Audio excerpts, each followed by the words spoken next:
उत्तराखंड मुक्त विश्वविद्यालय के सामुदायिक रेडियो हेलो हल्द्वानी के सभी श्रोताओं को मेरा नमस्कार। मैं दीपिका वर्मा उत्तराखंड मुक्त विश्वविद्यालय के गृह विज्ञान विभाग में कार्यरत हूँ और आज मैं चर्चा करूंगी विश्व टेलीविजन दिवस पर। आज विश्व टेलीविजन दिवस है। टेलीविजन का नाम सुनते ही हम सबके मन में कई तरह की यादें आती हैं। ये यादें हैं जो जुड़ी हैं टेलीविजन के पुराने दौर से, कई खबरें, सीरियल्स और कई विज्ञापनों से जो हम देखते और सुनते आए हैं। तो विश्व टेलीविजन दिवस के अवसर पर मैं प्रयास करूंगी आप सबको बताने का टेलीविजन का इतिहास और वर्तमान में इसकी क्या भूमिका है। विश्व टेलीविजन दिवस हर साल 21 नवंबर को मनाया जाता है। सबसे पहले सन 1924 में जॉन लॉगी बेयर्ड द्वारा टेलीविजन का आविष्कार किया गया था और सन 1926 में दुनिया का पहला प्रदर्शन 22 फ्रिथ स्ट्रीट सोहो में दिया गया। सन 1928 में पहली बार मॉडर्न टेलीविजन आम लोगों के सामने प्रदर्शित किया गया। सन 1927 में फिलो फ्रांसवर्थ द्वारा पहला इलेक्ट्रॉनिक टेलीविजन सिस्टम का आविष्कार किया गया। इन्होंने आधुनिक टेलीविजन पर सिग्नल प्रसारित किया। सन 1926 से लेकर 1931 तक कई असफलताओं के बाद टेलीविजन में लगातार बदलाव होते रहे। सन 1908 में ही मैकेनिकल टीवी का आविष्कार हो चुका था। तो जो मैकेनिकल टीवी के बारे में बात करें तो यह एक रील वाली फिल्मों पर आधारित था। इसके प्रसारण के लिए एक बंद कमरा चाहिए होता था और प्रोजेक्टर व रील की मदद से वीडियो दिखाई जाती थी। लेकिन फिलो का यह टीवी प्रसारण आज के मॉडर्न टीवी की शुरुआत थी। वो बात अलग है कि उस वक्त कलर नहीं, ब्लैक एंड व्हाइट तस्वीरें ही दिखती थी। तो सन 1938 में औपचारिक तौर पर जॉन लोगी बेयर्ड द्वारा टेलीविजन को बाजार में लाया गया। इसके अगले 2 सालों में आधुनिक टेलीविजन के हिसाब से कई टीवी स्टेशन खुले और बड़ी संख्या में लोगों ने तरह तरह के टेलीविजन सेट खरीदे। भारत में पहली बार लोगों के टेलीविजन का दर्शन 1950 में हुआ, जब चेन्नई के एक इंजीनियरिंग के स्टूडेंट ने एक प्रदर्शनी में पहली बार टेलीविजन सबके सामने रखा। भारत में पहला टेलीविजन सेट कोलकाता के एक अमीर परिवार ने खरीदा था। सन 1955 में इलेक्ट्रॉनिक उत्पाद बनाने वाली कंपनी फिलिप्स ने दिल्ली के औद्योगिक मेले में पहली बार टेलीविजन का प्रदर्शन किया। आकाशवाणी के इंजीनियरिंग के साथ साथ वहां पे कई सारे राजनेता भी थे जिन्होंने इसे देखा, पर जो मुख्य योजना उस वक्त थी वो रेडियो पर ही केंद्रित थी। सन 1956 में यूनेस्को यानी संयुक्त राष्ट्र के शैक्षिक, वैज्ञानिक एवं सांस्कृतिक संगठन का एक सम्मेलन भारत में भी हुआ और इस दौरान यूनेस्को ने भारत सरकार को देश में टेलीविजन प्रसारण शुरू करने के लिए काफी प्रोत्साहित किया और अप्रैल 1958 में आकाशवाणी भवन में फिलिप्स का टीवी ट्रांसमीटर लगाया गया और तुरंत ही इसका प्रसारण का कार्य आरंभ हो गया। 15 सितंबर 1959 को दिल्ली के आकाशवाणी भवन की 5वीं मंजिल में बने एक स्टूडियो से राष्ट्रपति डॉक्टर राजेंद्र प्रसाद के हाथों देश की पहली टेलीविजन सेवा दूरदर्शन शुरू हुई। इसका जो प्रायोगिक प्रसारण था वो हर मंगलवार और शुक्रवार को होता था। तो उस वक्त इसकी जो अवधि थी वो केवल 60 मिनट की थी। ट्रांसमीटर की क्षमता के अनुसार दिल्ली में 25 किलोमीटर के क्षेत्र में इसे देखा जा सकता था और इसे देखने के लिए उस वक्त 21 सामुदायिक टीवी सेट लगाए गए थे। इन कार्यक्रमों में स्वास्थ्य संबंधित काफी जानकारियां होती थी और इन जानकारियों पर बहुत खास ध्यान दिया गया था। इसके संचालन में यूनेस्को के विशेषज्ञ भी शामिल थे। बाद में इसकी अवधि को थोड़ा बढ़ा दिया गया था। अगर हम समाचारों की बात करें तो समाचार का सिलसिला 15 अगस्त 1965 से शुरू हुआ। यह न्यूज बुलेटिन आकाशवाणी द्वारा ही तैयार होता था उस वक्त और समाचार के साथ साथ स्थिर चित्र भी दिखाए जाते थे। इस बीच हमारे भारत देश में हरित क्रांति का बहुत ज्यादा जोर था। तो वैज्ञानिक डॉक्टर MS स्वामीनाथन और डॉक्टर विक्रम साराभाई के प्रयासों से 26 जनवरी 1967 से प्रसारित कृषि दर्शन नामक प्रसारण को इसी दृष्टि से बनाया गया था, जो हर हफ्ते बुध व शुक्र को प्रसारित होता था। तो बुध और शुक्र को प्रसारित होने वाला यह कार्यक्रम 20 मिनट का था और इसे दिल्ली व हरियाणा के 80 गांव में सामुदायिक टेलीविजनों के जरिए दिखाया जाता था। 1 जनवरी 1976 से विज्ञापन भी शुरू हो गए।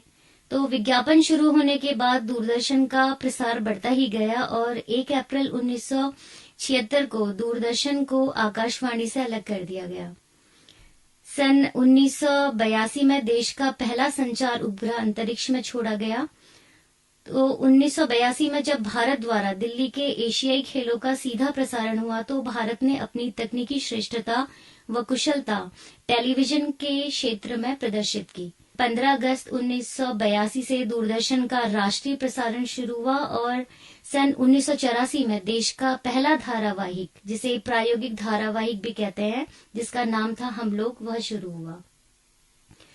और सन 1975 में टेलीविजन की शिक्षा में भूमिका जानने के लिए एक प्रयोग किया गया, जिसे सैटेलाइट इंस्ट्रक्शनल टेलीविजन एक्सपेरिमेंट यानी साइट के नाम से भी जाना जाता है। यह एक प्रयोगात्मक उपग्रह संचार परियोजना थी, जिसमें नासा और इसरो यानी भारतीय अनुसंधान संगठन द्वारा संयुक्त रूप से डिजाइन किया गया था। जो इस प्रयोग का मुख्य उद्देश्य था वो था भारत के आर्थिक और शैक्षणिक रूप से पिछड़े लोगों को विभिन्न मुद्दों पर उपग्रह प्रसारण के माध्यम से शिक्षित करना। और साथ ही अगर हम इसके दूसरे उद्देश्य की बात करें तो उसका दूसरा उद्देश्य था भारत को उपग्रह संचार के क्षेत्र में तकनीकी अनुभव प्राप्त करने में मदद करना था। इस परियोजना ने ग्रामीण भारत को बहुत अच्छे टेलीविजन कार्यक्रम उपलब्ध कराए थे। और जो साइट एक्सपेरिमेंट था यह 1 अगस्त 1975 से लेकर 31 जुलाई 1976 तक कुल 1 वर्ष तक चला, जिसमें 6 भारतीय राज्यों जिसमें शामिल थे आंध्र प्रदेश, बिहार, कर्नाटक, मध्य प्रदेश, उड़ीसा और राजस्थान। तो इन राज्यों के 20 जिलों के 2400 से अधिक गांव शामिल थे। टेलीविजन जो भी कार्यक्रम इसमें प्रसारित होते थे उनका निर्माण ऑल इंडिया रेडियो द्वारा किया गया था। और परियोजना की अवधि के लिए नासा के ATS-6 उपग्रह की मदद ली गई। इस परियोजना में 1 वर्ष के लिए रोजाना 4 घंटे के लिए विशेष कार्यक्रम प्रस्तुत किए गए, जिसमें कृषि, स्वास्थ्य, परिवार नियोजन व राष्ट्रीय एकता के बारे में लोगों को जागरूक किया गया। अगर हम बोले तो जो 80 से 90 का दशक था वो भारत में टेलीविजन के विस्तार का रास्ता खोलता चला गया। कहते हैं कि दूरदर्शन पर जब महाभारत और रामायण जैसे सीरियल्स आते थे तो सड़कों पर कर्फ्यू लग जाता था और इन सीरियल्स ने काफी सारे रिकॉर्ड तोड़ दिए थे। जो 90 के दशक में टेलीविजन चैनल का सारा काम प्रसार भारती को सौंप दिया गया था। तो प्रसार भारती ने इसी दशक में दूरदर्शन के साथ साथ DD2 नाम से एक नया चैनल भी शुरू किया।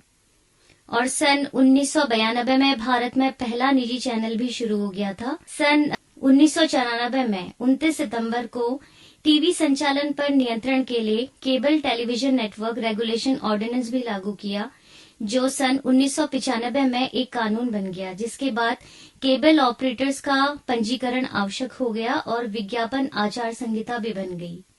तो आपने जाना कि आविष्कार के बाद से ही टेलीविजन आम लोगों के जीवन में मनोरंजन का महत्वपूर्ण साधन रहा है।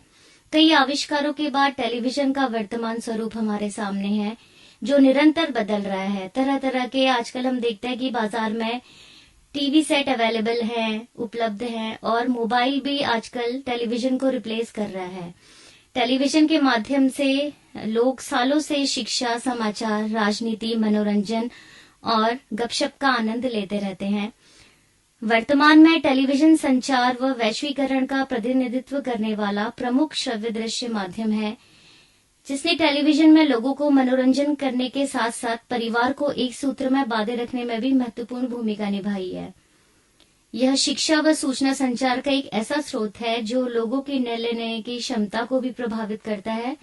टेलीविजन के बढ़ते प्रभाव को देखते हुए ही संयुक्त राष्ट्र ने 17 दिसंबर 1996 को 21 नवंबर की तिथि को विश्व टेलीविजन दिवस के रूप में घोषित किया था। तो इस दिन टेलीविजन की हमारे जीवन में बढ़ती भूमिका और इसके सकारात्मक और नकारात्मक पहलुओं पर चर्चा की जाती है। और जो आज का दिन है, यह दिन समाज को प्रभावित करने वाले महत्वपूर्ण मुद्दों और घटनाओं के बारे में निष्पक्ष जानकारी प्रदान करने में टेलीविजन की भूमिका को और टेलीविजन के क्षेत्र में शामिल हर एक व्यक्ति की सराहना करने के लिए भी मनाया जाता है। ये सब जानते हैं कि टेलीविजन जनसंचार का बहुत ही प्रभावशाली माध्यम है। इसकी कोई भौगोलिक सीमा नहीं होती है, इसीलिए इसे सार्वभौमिक माध्यम भी कहा जाता है। दर्शकों के नियंत्रण में रहने के कारण इसे शुरू करना या बंद करना दर्शकों पर ही निर्भर करता है। टेलीविजन लगातार शिक्षा व मनोरंजन का केंद्र रहा है।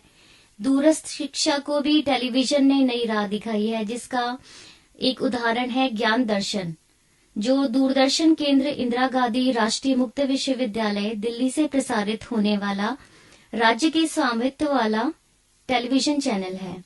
यह सूचना और प्रसारण मंत्रालय, प्रसार भारती और इसरो के सहयोग से मानव संसाधन विकास मंत्रालय की एक शैक्षिक मीडिया पहल है, जिसमें जो नोडल एजेंसी है वो है इग्नू। ज्ञान दर्शन को 26 जनवरी सन 2000 में भारत के विशेष शैक्षिक टेलीविजन चैनल के रूप में लॉन्च किया गया था। यह शैक्षणिक कार्यक्रमों के लिए 24 घंटे का एक प्रसारण चैनल है, जो स्कूलों के कार्यक्रम, शिक्षक संवर्धन शिक्षा, मुक्त व दूरस्थ शिक्षा व व्यावसायिक पाठ्यक्रमों को प्रसारित करता है। इसमें प्री स्कूल, प्राइमरी, सेकेंडरी व हायर एजुकेशन, कॉलेज, विश्वविद्यालय के छात्र, रोजगार की तलाश करने वाले युवा, गृहिणियां व कामकाजी पेशेवर शामिल हैं। इसके अलावा भी कई टीवी चैनल शिक्षाप्रद सामग्रियों को प्रोत्साहित करते रहते हैं। यह बात अलग है कि कई चैनल्स ऐसे भी हैं जो अपनी जिम्मेदारियों से भटककर दर्शकों के सामने कुछ भी रख देते हैं।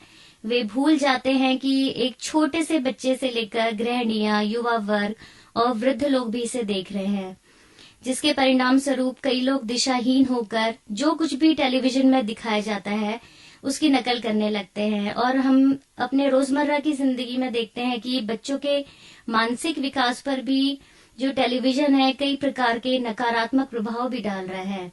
लोगों का खान पान, रहन सहन सब कुछ टेलीविजन से प्रभावित हो रहा है। तो इस चर्चा में हमने जाना कि टेलीविजन का क्या इतिहास रहा है और कैसे कई सारे आविष्कारों के बाद जो टेलीविजन का वर्तमान स्वरूप हमारे सामने आया है और यह भी निरंतर बदल रहा है। टेलीविजन जनसंचार का एक सशक्त व महत्वपूर्ण माध्यम है, जिसके अच्छे और बुरे प्रभाव हमारे अपने व्यक्तित्व में भी पड़ते हैं और साथ साथ समाज में भी पड़ते हैं।